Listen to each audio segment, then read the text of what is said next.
बड़ों के दबाव में दाओक्शी धैर्यपूर्वक अपने सामने बैठे शैतान के साथ 3 मिनट तक बैठा रहा।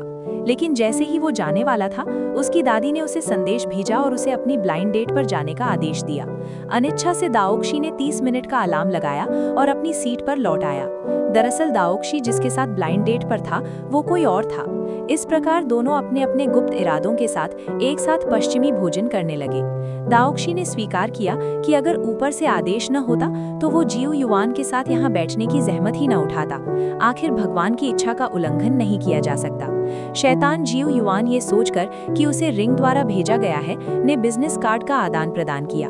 तब दाओक्शी को पता चला कि शैतान का नाम झेंग जियो युआन था।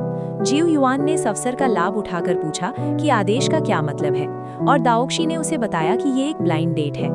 डेट शब्द सुनते ही जियो युआन को लगा जैसे भगवान ने ही ये ब्लाइंड डेट तय की हो। उसे यकीन ही नहीं हुआ। ये सुनकर दाओक्शी जोर से हंस पड़ी और जियो युआन को बताया कि ये ब्लाइंड डेट उसकी दादी ने तय की है। तभी जियो युआन को अपनी गलती का एहसास हुआ। उसने सोचा भी नहीं था कि ये औरत ही उसे इतना हैरान कर देगी। तभी प्राइवेट कमरे का दरवाजा खुला और कुछ युवक अंदर आए। ये वही समय था जो दाओक्शी ने तय किया था। वेटर जियो युआन का केक लेकर आया। दाओक्शी उठ के जाने लगी, तभी अचानक उसे केक हवा में दिखाई दिया। उसे लगा कि केक उस पर लग जाएगा। तभी एक आदमी ने हाथ बढ़ाकर केक को पकड़ लिया। केक पकड़कर उस आदमी ने कुछ कहा।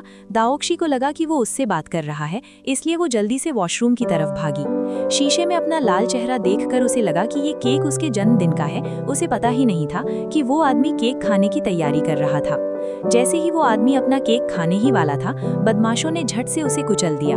अपना केक बर्बाद देखकर जियो युआन गुस्से से बेकाबू हो गया और उसने एक अखबार उठाया।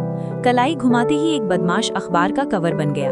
उसने अखबार को लपेटा और तीनों को तब तक थपथपाया जब तक कि सिर्फ 3 आदमी ही नहीं बचे। उस आदमी ने अखबार फेंक दिया, उंगलियां चटकाई और तीनों गायब हो गए। दाओक्शी जो केक खाने का इरादा रखता था, ने मेज पर बिखरा हुआ केक देखा और जियो युआन की बात सुनने में कोई दिलचस्पी न दिखाते हुए चला गया। जियो युआन जो कुछ समझाने में आलस कर रहा था, बदमाशों से निपटने चला गया। उसने अखबार को बाथरूम में फेंक दिया, उंगलियां चटकाई और टॉयलेट सीट पर कराओके का एक छोटा कप प्रकट हो गया।